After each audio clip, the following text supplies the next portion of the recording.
Voix des auteurs, un podcast des librairies Furet du Nord de Citre. Bonjour à tous et bienvenue dans La Voix des auteurs. Cette émission est l'autre pendant de notre chaîne de podcast. Quand La Voix des libraires donne la parole à nos équipes, La Voix des auteurs vous permettra de retrouver les auteurs qui font l'actualité littéraire pour des interviews ou encore des enregistrements de rencontres que nous organisons physiquement en librairie. Qui de plus indiqué pour lancer cette émission que l'illustre Pierre Lemaitre, prix Goncourt 2013 pour Au revoir là-haut.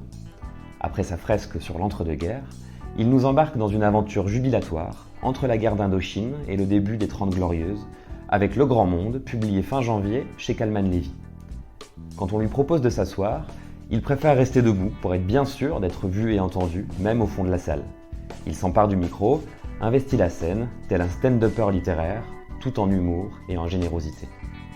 Voici la rencontre passionnante entre un auteur majeur de la littérature française et ses lecteurs.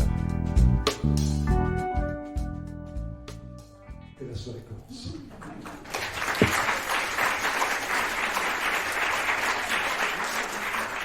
Alors moi je voulais vous remercier au nom de la librairie parce que ça fait super plaisir de voir tout ce monde. Donc bientôt on n'aura plus de masques, donc ça va être encore mieux. Et donc, d'ailleurs moi j'en ai plus.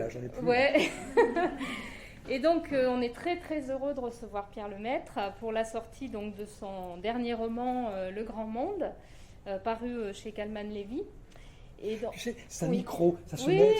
Non, mais parce que tu le tiens comme un verre de champagne. C'est très.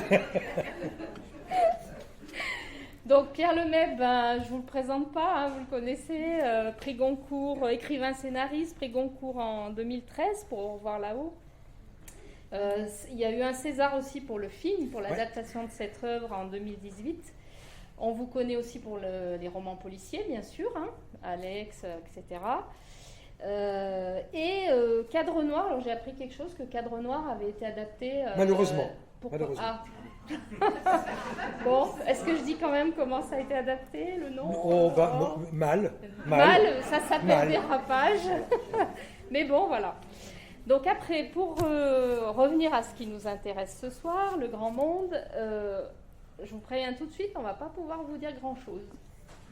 Eh bien, écoutez, on va aller voir un coup. Parce que voilà, c'est secret. Donc Pierre, si tu veux bien nous faire un petit pitch pour commencer. Ouais. Alors, juste, pardonnez-moi de faire un petit sondage, je ne veux pas être à l'école parce que je viens d'en dire du mal, mais il y a beaucoup de gens qui l'ont déjà lu, le livre. Pas beaucoup, d'accord. Donc, c'est la raison pour laquelle on s'est mis d'accord sur le fait que ceux qui ont lu vont être d'accord avec nous, que c'est assez difficile de résumer le livre parce qu'il y a des surprises assez tôt dans le livre et qu'on ne voudrait pas gâcher le plaisir de ceux qui ne l'ont pas encore lu. Donc on va se contorsionner toute la soirée pour ne pas vous en dire trop et ne pas gâcher le plaisir qu'éventuellement vous pourriez y prendre. Alors, la famille Pelletier est nous sommes en 1948 et nous nous trouvons à Beyrouth, au Liban, à un moment où la famille Pelletier vit une crise.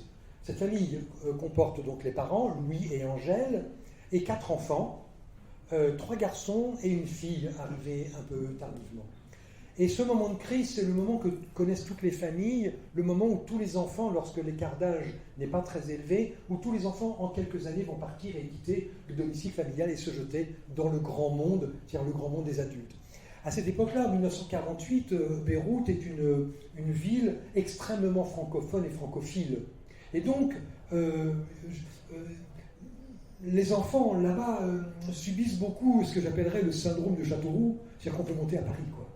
Et donc, au Liban, quand on veut faire des études, c'est le cas de François, l'idée c'est de monter à Paris. Jean montera lui aussi à Paris. Tous les enfants vont essayer d'aller à Paris, y compris Hélène, la petite fille. Il n'y en a qu'un seul qui ne va pas vers le même parcours que les autres, c'est Étienne. Lui va tenter d'aller rejoindre le grand amour de sa vie à Saïgon, qui est plongé dans la guerre d'Indochine.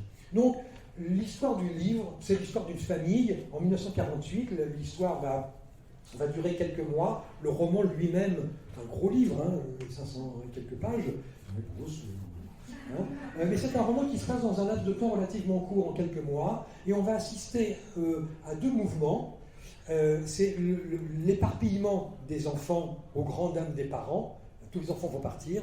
Et en même temps, un secret de famille qui va arriver aux 2/3 du livre, même aux 3/4 du livre, va rassembler d'un seul coup toute la famille, puisque toute la famille va être en quelque sorte convoquée au banc de l'histoire et va devoir en quelque sorte se rassembler face à une adversité à laquelle personne n'avait pensé, puisque c'est même la définition du secret de famille. Voilà. J'ai dit pas trop de choses. Ça va.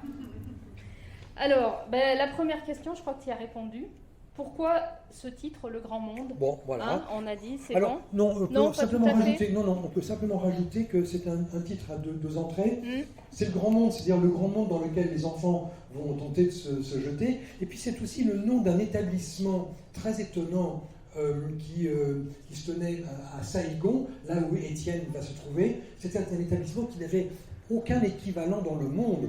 C'était un établissement extrêmement grand, dans lequel on trouvait à la fois des restaurants, des casinos, des théâtres, des bordels, des fumeries d'opium. C'était un établissement qui, toutes les nuits, drainait des milliers de gens. Et donc, une partie du roman va se passer dans le Grand Monde. Donc, le Grand Monde, c'est à la fois cet établissement mythique de Saïgon et en même temps la métaphore du monde des adultes dans lequel les enfants petits vont se jeter. Alors, quelle place, en fait, tient ce roman dans votre œuvre, dans ton œuvre, pardon? Alors, vous avez remarqué qu'on n'a qu'un seul micro. Voilà. Alors, je parle assez fort. Je ne sais pas si au fond vous m'entendez, mais... Non, alors, quelle place ça prend? Alors, d'abord, dans mon œuvre, tu parles. Ah bah quand même.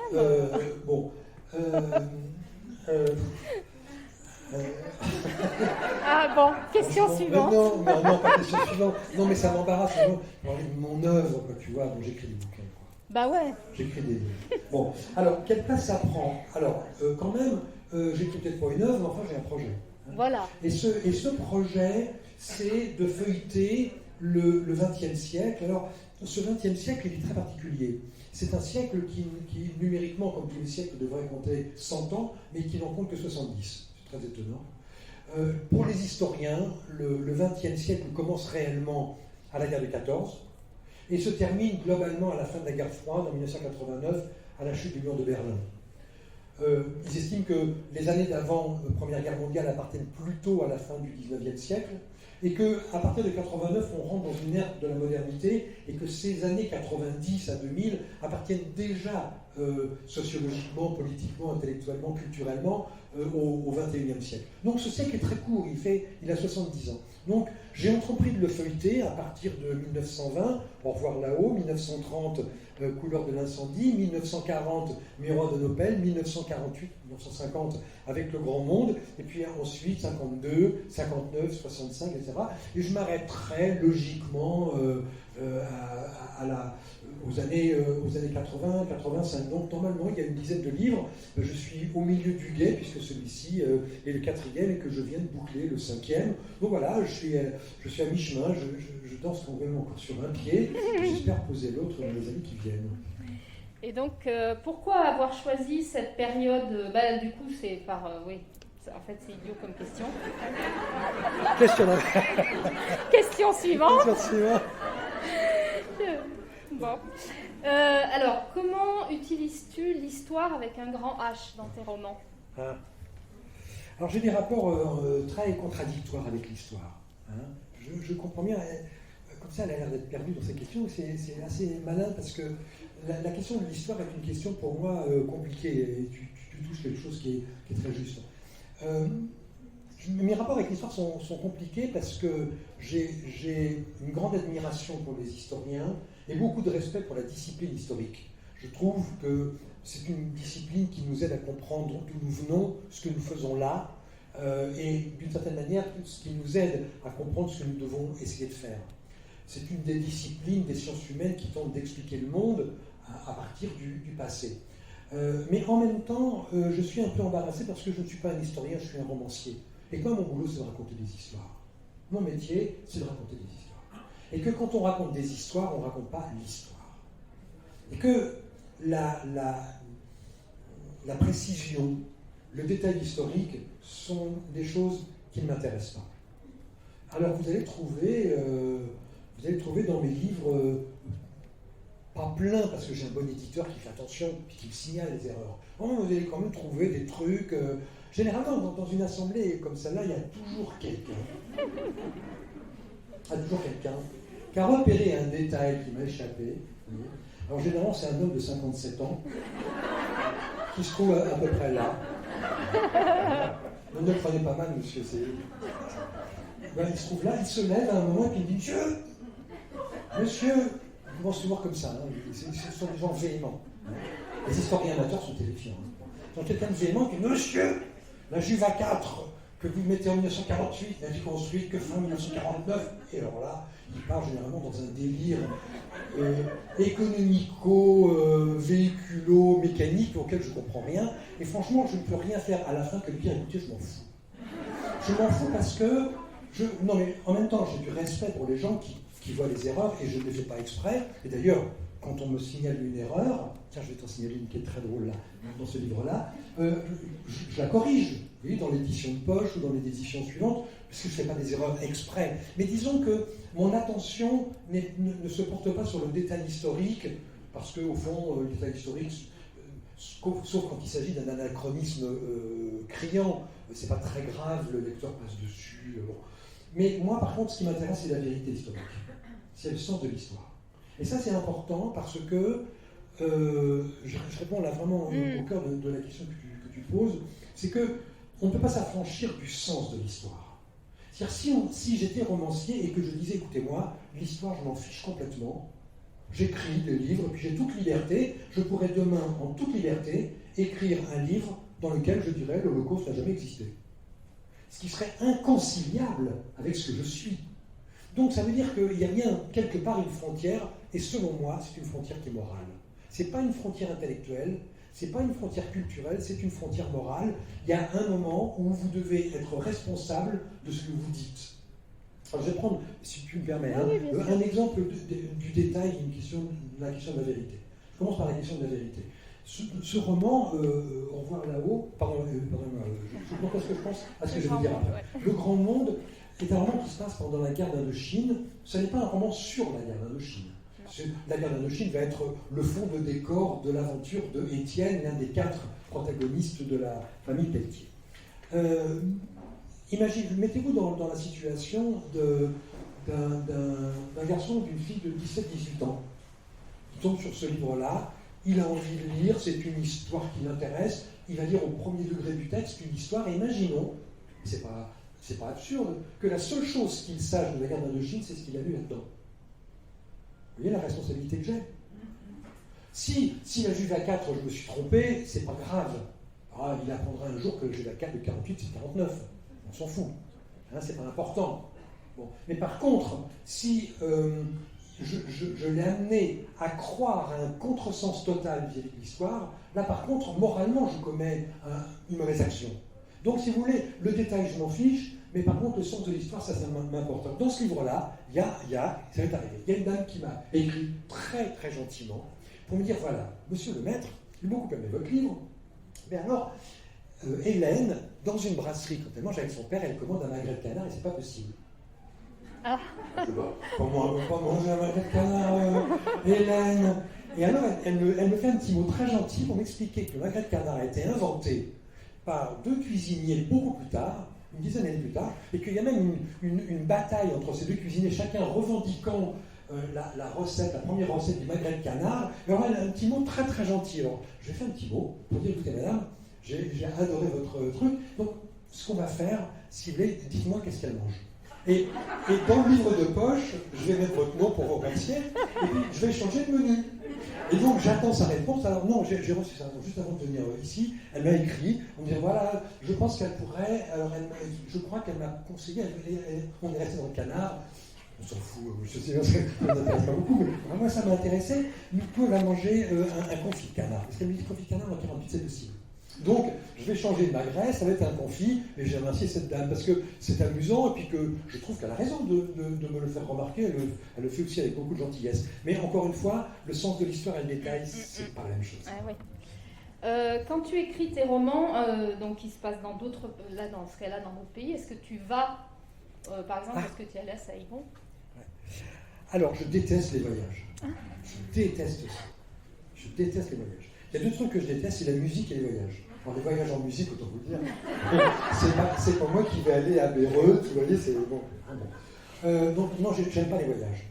Alors, en même temps, je suis pas un homme de mauvaise compagnie, hein, quand on m'amène quelque part, moi, on me pose, on me dépose, tout me va. Et j'aime pas beaucoup ça. Sauf que là, tu as raison, je fais un truc sur Saigon, et comme je n'ai jamais mis les pieds là-bas, je me suis dit, bon, quand même, il faut y aller. Donc, on a organisé un voyage, et par bonheur, le Covid est arrivé.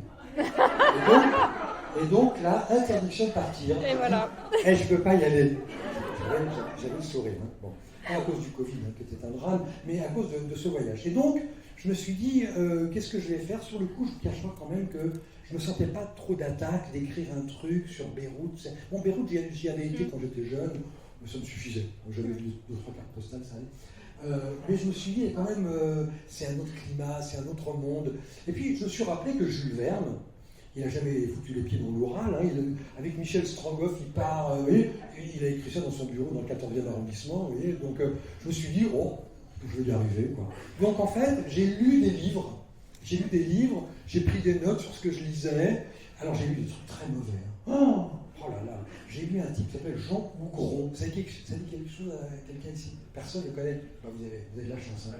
J'ai lu ça, c'est terrifiant, c'est mauvais. Mais par contre, il y a une superbe chinoise où il y a plein de détails sur la façon dont la pluie tombe, tout ça. Oh, j'ai piqué tout ça. Et puis, je fais mon petit Saigon à moi. En fait, franchement, c'est la magie de la littérature. Parce que, au fond, la littérature, qu'est-ce que c'est? C'est de la prestidigitation. Vous voyez, le romancier, c'est quelqu'un qui vous tend un bouquin et qui vous dit, je fais le pari que dans 5 minutes, tu vas croire que ces personnages sont réels. Et si le livre vous plaît, comme me plaît un livre que je lis, pendant 500, 600 pages, je vis avec ces personnages et ils existent largement autant que mon voisin de palier. Il existe, je le vois, je le pressens, je suis avec lui. Mais quand je ferme le livre, je sais bien que je me suis fait avoir. Tout ça n'existe pas. Mais le plaisir que j'ai pris, lui, existe. Et donc, au fond, nous sommes des illusionnistes. Nous faisons croire en permanence à des histoires qui ne sont pas réelles. Mais nous vendons notre truc en essayant de vous faire croire que c'est réel. Et c'est la magie de la littérature d'appartenir à un livre le temps de sa lecture. Moi, quand j'étais un adolescent et que j'ai découvert, un jeune adolescent, découvert Les Misérables ou Les Trois Mousquetaires, le temps de la lecture du livre, j'appartenais au livre, c'est pas le livre qui m'appartenait. Et au fond, Hugo et Dumas étaient des grands illusionnistes qui me faisaient croire à une histoire qui n'existait pas. Et donc, au fond, c'est une certaine définition de la littérature. Et je me suis dit, bon, je vais prendre des détails ici et là, et je fais le pari que si je m'y prends bien, les gens vont y croire. Alors après, ça marche pas. Mais dans l'ensemble, ça marche parce que les gens qui sont allés là-bas me disent, bah, c'est pas mal. Alors, tu sais que les libraires aiment beaucoup classer, aiment beaucoup ranger, aiment beaucoup... Voilà. Donc, dans quelle catégorie classerais-tu ton roman? Alors, indéniablement, je vais le classer dans les romans historiques. Quoique, finalement, c'est pas seulement un roman historique, parce qu'un roman historique, on ne sait pas bien ce que c'est. Hein. Si j'écris la définition du roman historique, ce serait un roman qui se passe dans un temps reculé, mais ça commence quand? Est-ce qu'un roman historique, est-ce que par exemple, un roman qui se passerait en 2017, c'est un roman historique? On dit, bah non. Vous voyez ce que je veux dire? Alors on dit, non, il faut que ce soit plus vieux. Enfin, où est-ce qu'on met le curseur? Roman historique, donc finalement, c'est pas une bonne idée. Donc je pense en fait que c'est un polar. Il y a une histoire de serial killer dedans. Hein, un polar. Mais pas seulement. Mais non. Vous voyez, on ne peut pas non plus le mettre dans les polars, parce que c'est une saga familiale. Donc c'est un roman, c'est plutôt un roman psychologique, on l'a mis dans le roman psychologique. Aussi, hein. Sauf que c'est quand même un roman politique. Aussi. Donc je dirais plutôt, tu vas le mettre plutôt dans les politiques. Mais en même temps, c'est un roman sociologique. Hein, qui décrit la société des 30 glorieuses. Donc on va plutôt le mettre en sociologie. Et au bout d'un moment, je fais le pari que tu vas dire, bon, ce livre-là, on va le mettre dans les romans. Littérature générale.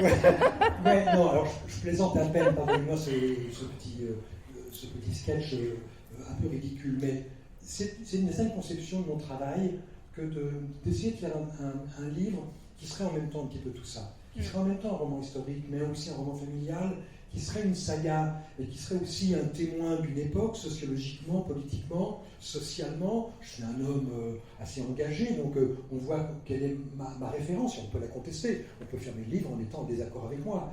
Mais j'essaie d'avoir un roman qui serait tout ça, et moi j'aime bien la question que tu poses, où est-ce qu'on le classe? Vraiment, idéalement pour moi, ça serait un roman qui serait classable un peu partout, et dont on pourrait dire c'est avant tout de la littérature, alors vous appelez ça ici, c'est normal, hein, comme en bibliothèque, littérature générale, et j'ai envie de dire c'est la magie du roman que d'être en même temps un petit peu tout ça.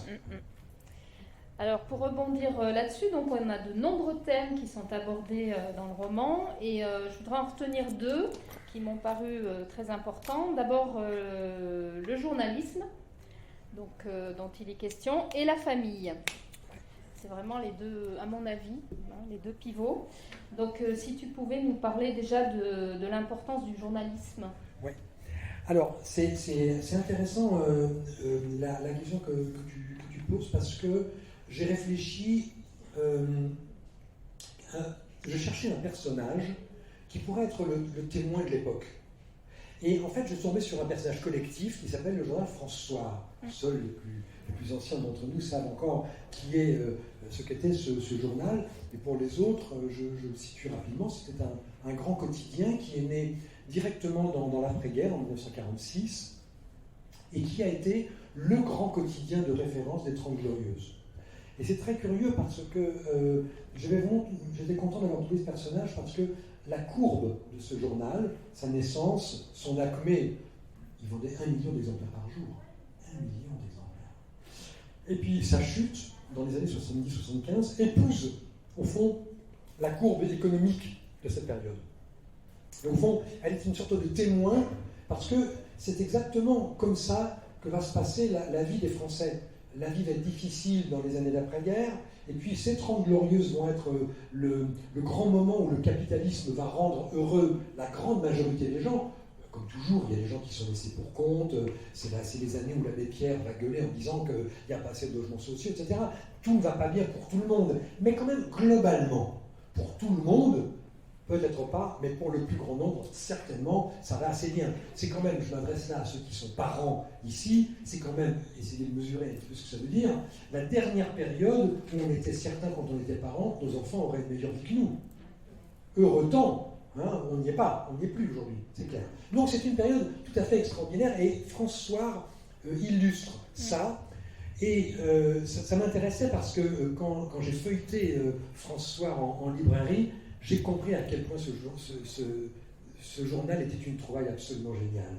Il y avait un type qui s'appelait Lazareff, qui a créé le journal. Il avait emprunté des recettes des États-Unis, où il avait passé une partie de la guerre, et il a eu une idée absolument géniale, c'est la première page de France-Soir. C'est-à-dire, au fond, il a inventé ce qu'on a appelé plus tard le teaser, c'est-à-dire une espèce de résumé de ce qu'il y a dans le journal. C'est-à-dire, sur la première page, vous aviez à la fois la phrase qu'avait prononcée le général de Gaulle, la photo de Martine Carole, je ne savais pas Martine Carole, c'était Brigitte Bardot, hein, un jour sur deux. Hein. Vous aviez le fait divers au cours duquel une concierge avait été assassinée par un voisin. Vous aviez en même temps le résultat des courses. En fait, n'importe qui lisant ça disait ce journal est pour moi. Parce qu'il y a quelque chose qui parle de ce qui m'intéresse. Et en fait, tout le monde allait lire le journal, parce que cette première page, qui était en même temps le fait divers et le sport, la politique et la diplomatie, etc., c'était la page de tout le monde. Et François était un grand journal fédérateur. Et donc, ça m'a amusé de le mettre en scène comme étant un espèce de témoin de son époque. Et c'est aussi le journal dans lequel François va aller travailler comme journaliste. Il va avoir beaucoup de mal à se faire embaucher, mais il va y parvenir.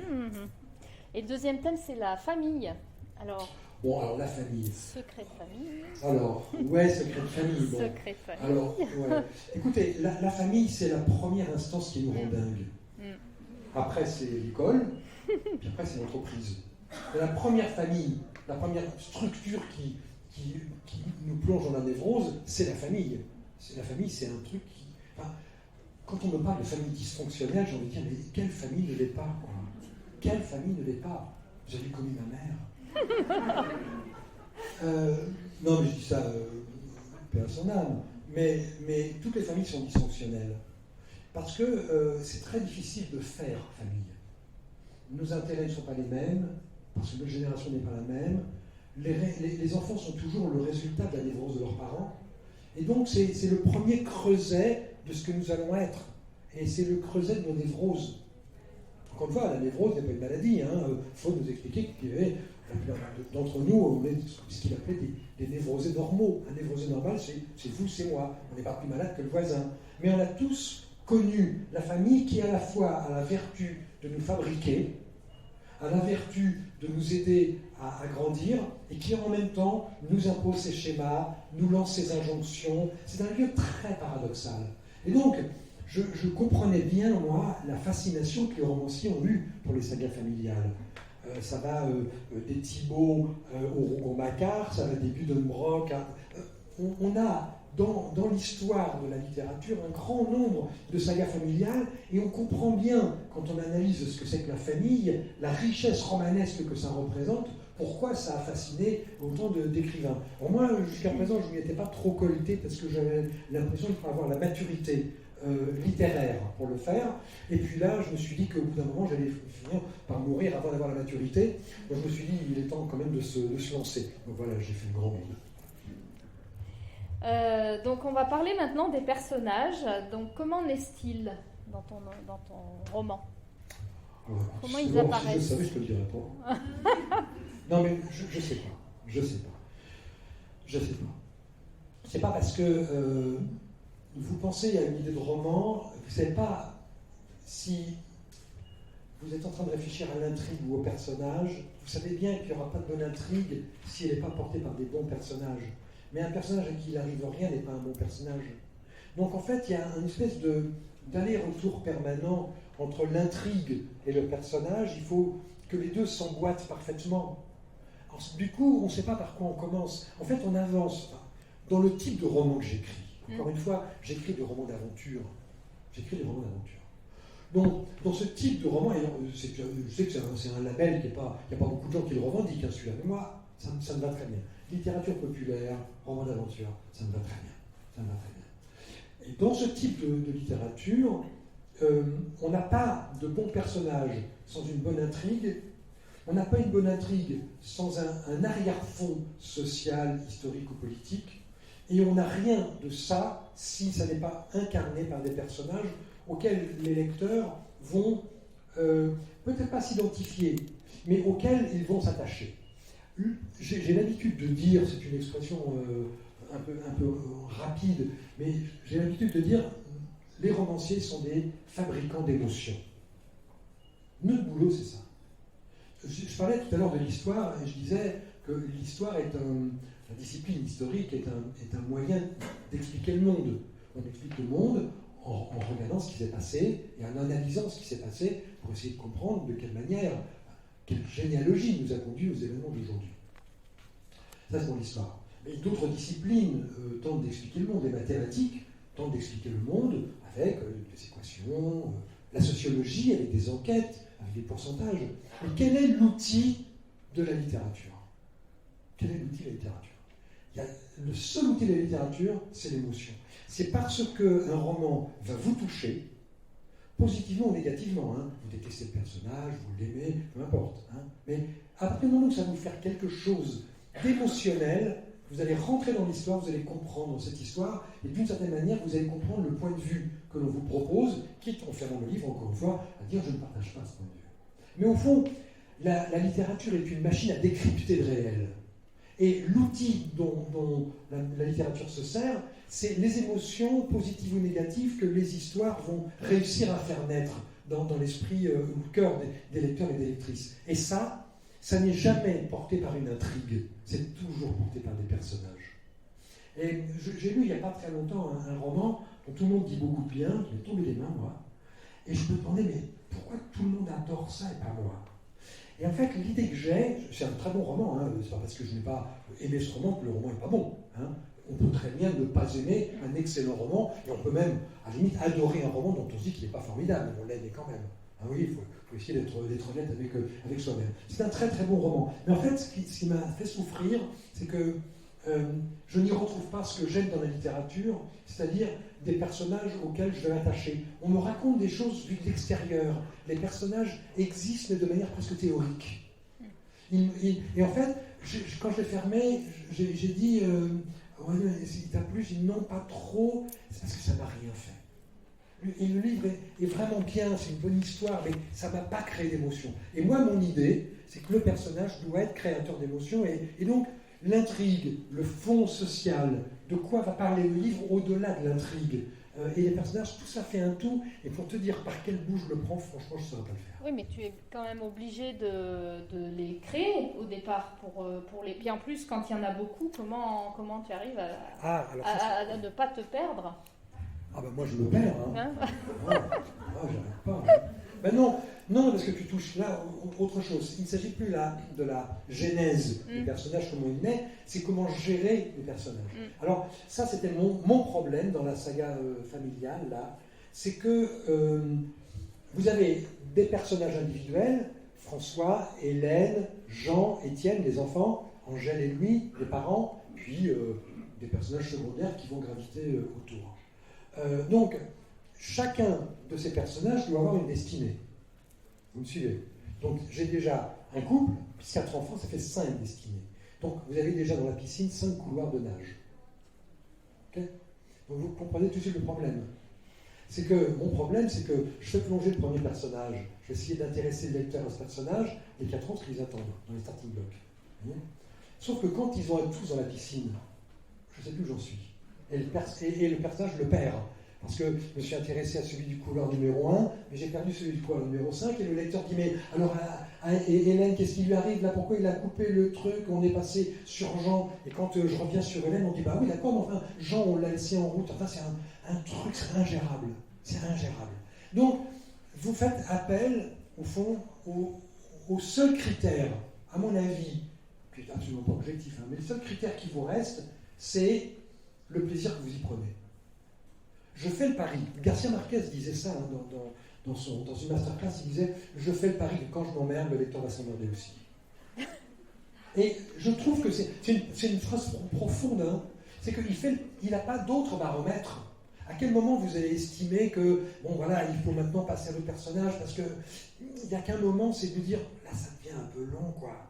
Ça devient un peu long. Là, on sait bien, on a compris ce qui se passe pour Hélène, mais on a laissé Jean en route, et puis François, qu'est-ce qui devient? Et puis la petite Nine, voilà. Et donc, c'est une gestion permanente. Et elle est compliquée, je suis content que tu poses la question, parce que c'est une gestion compliquée, pour laquelle il n'y a qu'un seul baromètre, c'est l'intuition de se dire « Ah, je pense que là, ça serait bien d'arrêter, et que le lecteur soit frustré de ne pas avoir la chute, parce qu'il va l'attendre. Je peux du coup l'intéresser à un autre personnage. » C'est une espèce de... C'est la prestidigitation, c'est-à-dire qu'au fond, ce que tu me demandes de faire, c'est de dérouler mes tours de passe-passe. Alors moi, je suis content de le faire parce que c'est amusant, je crois, même pour le lecteur de voir comment ça se fabrique. Mais au fond, c'est comme si tu me demandais, moi, prestidigitateur, de t'expliquer comment je fais le jeu du bonneto. Hein, voilà. En fait, j'avais fait une masterclass à France Culture, et puis Laurentin m'avait dit ça ne vous dérange pas, vous, Pierre, de donner tous vos secrets de fabrication? Et j'avais dit, écoute, non, ça ne me gêne pas du tout, parce que par exemple, je connais très très très bien la peinture de Léonard de Vinci. Je connais tous ces trucs, hein. Mais je ne suis pas Léonard de Vinci, je ne sais jamais. Donc en fait, moi, mes trucs, vous voyez, je veux dire, ça ne s'agit pas simplement de dire, c'est comme un prestidigitateur qui va dire, oui, je fais comme ça. Hein, ouais, mais quand lui il le fait, c'est un professionnel, et vous n'êtes pas un professionnel. Donc en fait, moi j'aime bien parler de ces choses-là. Ce que je veux simplement faire toucher du doigt par rapport à la question que tu poses, c'est que c'est une gestion compliquée, et qu'au fond, le seul pari qu'on puisse faire, c'est que quand on jubile sur un personnage, on fait le pari que ça va faire jubiler le lecteur ou la lectrice, que quand on commence à trouver un petit peu long, bah, il va trouver que c'est un peu long, et en fait, la seule chose qu'on puisse faire, c'est d'espérer que les autres sont comme nous. Bah, je peux te dire que ça marche, parce que moi, j'ai eu aucun problème à avancer dans l'histoire. Ça m'a pas gêné. Hein. Et comment tu choisis leurs noms? Alors, les noms ou les prénoms? Les prénoms. Ah, les prénoms, ça sent bien. Alors, je me suis rendu compte d'un truc. Non, c'est marrant comme question, c'est marrant. Alors, je vais sur Internet et je regarde quels sont les prénoms les plus usités pour l'année. Hein, quels étaient les prénoms les plus donnés aux filles et aux garçons en 1948? Je fais des listes. Puis je dis, paf, Hélène. Bon. Et puis je me suis rendu compte d'un truc très bizarre, c'est que ça ne marche pas. Ça ne marche pas, alors je ne sais pas pourquoi. Il y a un effet très bizarre. Si vous regardez les noms, vous dites, bon, mon truc se passe en 1950. Quels étaient les prénoms les plus donnés en 50? Vous dites, bon, bah, c'est Francine, ça. Puis vous dites, alors peut-être que c'est le plus donné, mais dans ma tête, c'est pas un prénom des années 50. Vous voyez? C'est très très bizarre. C'est objectivement le prénom le plus donné dans ces années-là, mais l'idée que 30 ans ou 40 ans ou 50 ans après on se fait de ce prénom-là, ça ne colle pas du tout avec l'année. Donc je prends les 10 années qui viennent, qui suivent. Un personnage 48, je regarde les prénoms de 58. Et là ça marche à tous les coups. Je sais pas pourquoi. Et les noms de famille, du coup? Alors les noms de famille c'est plus facile. Ah. Ouais, c'est plus facile. Ils viennent tous de Simoneau. Voilà. Ouais. Alors sauf les personnages principaux, mais je me suis amusé à ce que tous les personnages secondaires portent un nom qui vient des romans de Simenon. Alors, je sais qu'il y a plein de lecteurs qui croisent un nom, qui disent « ça c'est non, je connais ce nom ». Puis ils passent, puis un deuxième, je dis « oh, je connais ça ». Puis un troisième, dit « oh là, qu'est-ce qu'il est en train de faire, le père le maître, il est en train de m'enfumer avec ça ». Et d'un seul coup, il se dit « oh, celui-là je sais, c'est le Chartier de la Providence ». Et d'un seul coup, ils vont regarder, ils vont dire oh, « il y en a 1, 2, 3, 8, 13, 15, 20, il y en a 40 ». En fait, je me suis amusé. Dans le précédent roman, ils venaient tous de Proust. Ils venaient de Marcel Proust. Hein. C'était les personnages secondaires de La Recherche du temps perdu. Là, cette fois-ci, c'est Simenon. Ça sera le cas pour les 4 volumes. Et je m'amuse beaucoup parce que ça fait partie, si vous voulez... tant pis, je vais être un peu prétentieux. Hein. Mais non, je vais être obligé d'être un peu prétentieux. C'est une conception de la littérature. Ce que je veux dire par là, c'est que... alors, je vais essayer d'être simple, prétentieux mais simple. Je ne sais pas comment vous le dire. Les noms des personnages indexent, d'une certaine manière, l'attachement que vous allez avoir pour eux. Mais la littérature est un tout. Le prénom d'un personnage, vous savez d'où il vient factuellement, mais en fait, vous ne savez pas vraiment d'où vient tout ce que vous avez fait dans le roman. De temps en temps, j'ai l'impression que le grand monde pourrait être une sorte de puzzle, dont chaque pièce, je pourrais dire d'où elle vient. Elle vient d'ailleurs. C'est une conception de la littérature. Je veux dire, ce prénom-là vient du chat de Simenon. Ce nom-là vient de tel roman de Simenon. Mais, au-delà de ça, cette pièce-là, c'est quelqu'un que j'ai vu dans le métro l'année dernière. Et j'ai réutilisé le... Hier, j'étais dans un restaurant, il y avait une dame qui parlait très fort. Je me suis retourné, j'ai dit, je la garde. J'ai fait discrètement une photo, je ne sais pas qui c'est, mais je sais que je vais la garder. Vous voyez ce que je veux dire? En fait, on fait feu de tout bois. Et en fait, l'impression que j'ai, c'est qu'un roman, c'est une sorte de puzzle dans lequel on pourrait, si on avait la mémoire, etc., on pourrait prendre chaque pièce et dire d'où elle vient. J'ai l'impression qu'en fait, rien ne nous appartient. Nous sommes des gens qui arrangeons en permanence la mémoire que nous avons des visages, des gens, des citations, de notre expérience. Et tout ça, ça fait littérature. Et c'est la raison pour laquelle, à la fin du livre, je cite un certain nombre de gens. C'est chaque fois que je repère quelque chose dont je sais l'origine, je le note. Alors là, par exemple, là, j'ai besoin, à un moment, vous le verrez, d'un homme politique véreux. Alors, j'ai tout de suite pensé à Jérôme Cahuzac. Tout de suite. C'est marrant, hein, c'est le premier nom qui m'est venu. Hein, tout de suite. Et donc, du coup, j'ai été regarder ce que dit Jérôme Cahuzac, sa phrase historique, hein, et jamais. C'est très très marrant. Super, j'adore. Et donc, j'ai utilisé. Et à la fin, je remercie, non pas Jérôme Cahuzac, enfin, je le cite puisque je lui ai emprunté une phrase historique. Et en fait, plein de choses comme ça sont empruntées. Dans le dernier roman, c'est Miroir de nos peines, j'avais un curé qui n'avait jamais fait, il s'appelle Désiré, hein, il est marrant comme j'aime bien. Il n'a jamais foutu les pieds dans une église, c'était en fait un usurpateur. Et il s'est passé devant un curé, et là, ce coup, il doit faire une homélie dans une église, et il ne sait pas comment on s'y prend du tout. Il n'a pas du tout d'idée. Je me dis, bon, comment il fait? Alors, j'imagine des gens un peu comme vous, installés face à lui. On a installé une table, parce que ça se passe pendant l'Exode, il n'y a pas grand-chose, c'est même pas une vraie église. Et je vois mon personnage arriver, Puis je le vois mettant les mains en V, comme ça, et puis dire, et la première chose qui me vient, c'est « Mes bien chers frères, mes bien chères sœurs ». Et je me dis, bon Dieu, c'est la chanson d'Eddie Mitchell, pas de boogie-woogie avant de faire la prière du soir. Je dis, quand même, je peux pas mettre, je peux pas... Ah bah si, je l'ai mis. Et je l'ai mis, je vais vous dire, pour 2 raisons. Je l'ai mis d'abord parce que c'était la bonne phrase, et puis parce que ça entretient une complicité avec le lecteur qui va le voir. Le lecteur qui ne le verra pas, c'est pas gênant. On n'est pas obligé d'avoir entendu la chanson d'Eddie Mitchell pour penser que cette phrase-là est correcte dans son contexte. Mais en même temps, celui qui la reconnaît se dit « Ah !» Vous voyez, c'est un espèce de clin d'œil qui entretient cette espèce de lien d'amitié qui est le lien qui relie toujours un lecteur avec un romancier. Oui, des romanciers que j'aime en ce moment, je suis en train de relire John le Carré. John le Carré, c'est un écrivain que j'ai beaucoup aimé. Chaque fois qu'il y avait un roman de John le Carré qui sortait, quasiment je dormais sur le pas de la librairie, la veille au soir, pour ne pas le rater. Mais j'avais, vis-à-vis de John le Carré, un lien d'affection. C'est-à-dire, en fait, j'avais l'impression, je viens de rencontrer cet homme, mais à force de lire ses livres, de connaître son univers, il y avait un lien entre lui et moi. Et chaque fois qu'il faisait un clin d'œil quelconque et que je le saisissais, j'avais l'impression qu'on se rapprochait, lui et moi. Il me semble que quand on suit la carrière d'un écrivain, on est friand de ces petits moments où, d'un seul coup, on nous parle d'un personnage antérieur, on se dit « Ah, ouais, je l'ai lu ».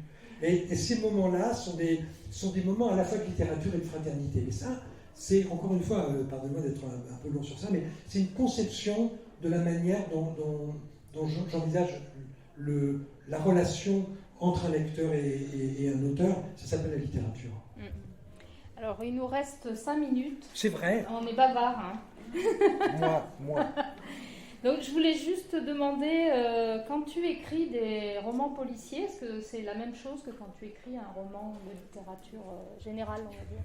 Alors, d'abord, j'en écris plus de romans policiers. J'en écrirai plus. Bon, c'est dommage.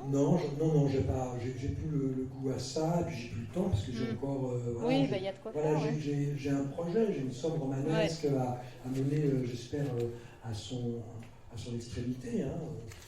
Bon, donc ça, je ne le ferai plus. Mais, pour répondre à ta question, j'ai envie de te dire, oui. Quand je me mets au boulot le matin, j'ouvre ma boîte à outils. Dedans, les outils que je trouve, c'est ceux que j'ai forgés au cours de ma carrière. Pendant une dizaine d'années, j'ai écrit des romans policiers, et les outils que j'ai, les outils pour raconter, les outils narratifs, c'est des outils qui viennent du roman policier. C'est les fausses pistes, le suspense, les rebondissements, ce sont des outils narratifs qui viennent de là. Et en fait, c'est aussi la raison pour laquelle tout à l'heure je disais c'est un peu un roman policier, mais aussi autre chose. Oui. C'est qu'au fond, les outils qui me permettent de raconter l'histoire de la famille Pelletier sont les mêmes outils que ceux qui me servaient pour décrire des suspens ou des thrillers. Alors évidemment, on n'est plus dans un suspense, on n'est pas dans un roman policier, il y a des affaires criminelles, mais il n'y a pas d'enquêteur, il n'y a pas d'enquête, donc on est dans un autre genre littéraire.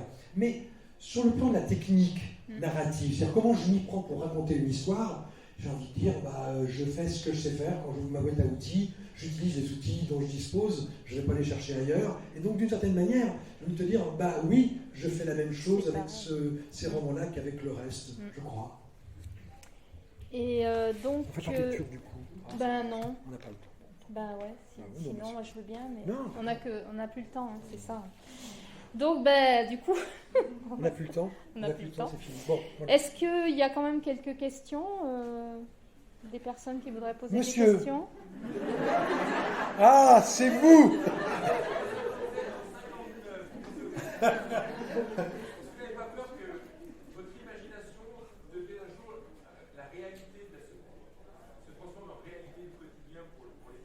Quelle est votre question? Est-ce que je l'espère? Est-ce que votre imaginaire, les choses que vous inventez, est-ce que vous n'avez pas l'appréhension que ça devienne un jour la réalité? Alors, non, j'ai pas cette appréhension. Non, j'ai pas ce rapport-là au temps littéraire, vous voyez. Au fond, j'écris une histoire, mais je ne m'intéresse pas trop, je ne m'inquiète pas trop de son rapport avec le réel demain.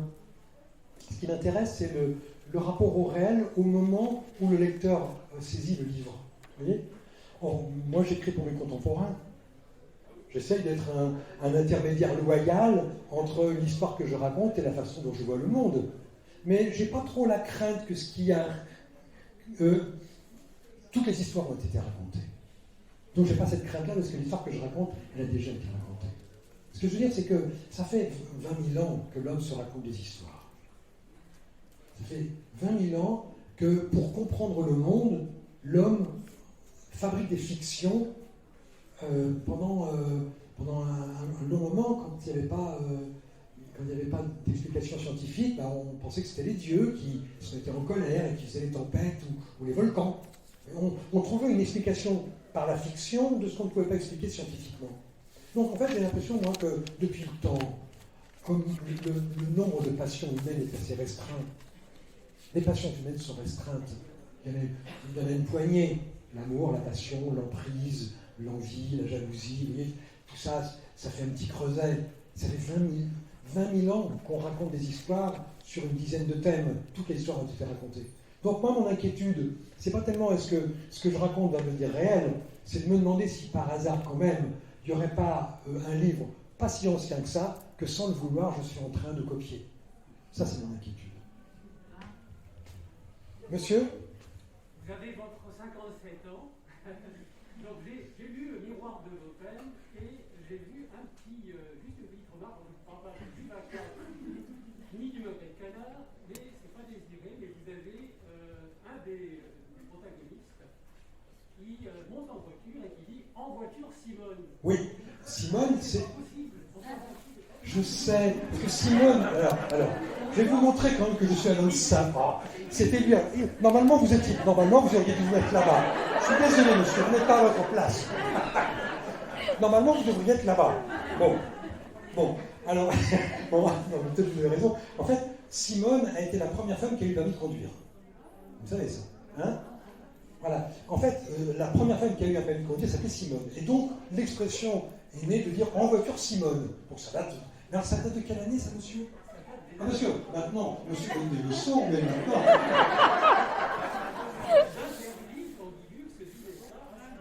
Ah non, monsieur. Non, monsieur. Ah là, je suis content. C'est bien que monsieur... Parce que normalement, le monsieur qui est là-bas, il a raison, mais là, vous avez tort. Non, alors, je vous explique. La femme qui a eu son premier permis de conduire, on est vraiment... On est, à mon avis, dans l'immédiat après Première Guerre mondiale. Vous voyez, c'était historique. Une femme qui passait son permis de conduire, elle s'appelait Simone. Et donc, ça doit dater des années 20, des années 25, peut-être 30. Mais on va peine c'est 40, bingo, j'ai raison. Donc, c'est pas Guy Lux, monsieur. Simone, ça n'est pas Simone Garnier. Voilà, c'est la dame qui a eu le premier permis de conduire dans les années 30. Une dernière question, madame.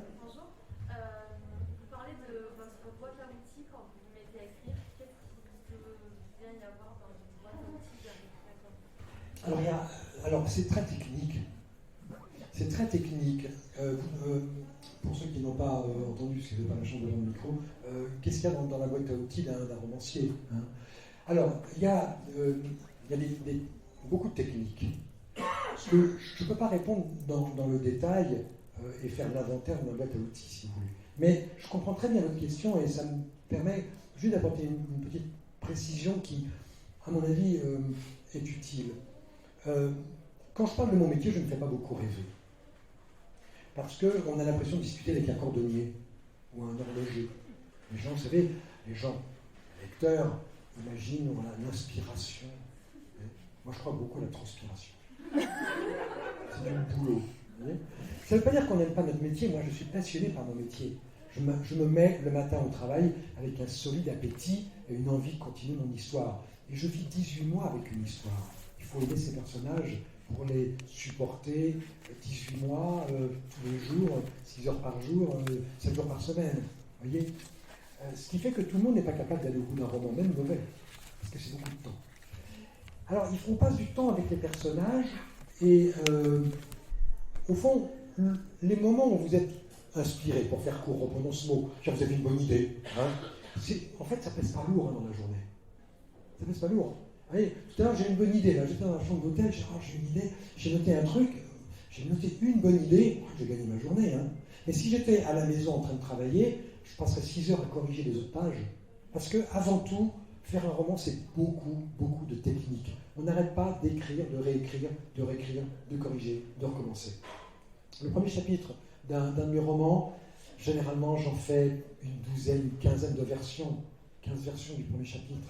C'est beaucoup de travail. Ce que je veux vous dire, c'est que la boîte à outils, c'est hyper important. Vous avez raison de poser cette question. Il ne faut pas croire pour autant qu'on n'est que des techniciens. Un romancier n'est pas qu'un technicien.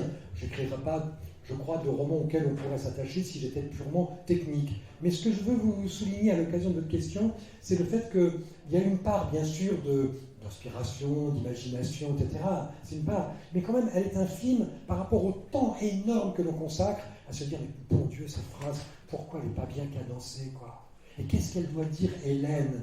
Qu'est-ce qu'elle répond à son père, là? Je peux tourner une journée dans mon bureau en me disant, mais qu'est-ce qu'elle répond à son père? Puis au bout d'un moment, je me rends compte que, mince, si je n'ai pas la réponse, c'est parce que c'est la question qui n'est pas bonne. Mais oui, c'est de la technique. Hein. Donc, je vous remercie d'avoir posé la question. Je ne peux pas vous faire l'inventaire de la boîte à outils, mais souligner à l'occasion de votre question à quel point cette boîte à outils est importante dans la vie d'un romancier. C'est l'essentiel de son temps. Voilà, c'est la fin de ce premier épisode de La Voix des auteurs. Vous étiez en compagnie de Pierre Lemaître et je vous donne rendez-vous pour la prochaine rencontre qui sera cette fois-ci avec Joël Dicker. À très vite.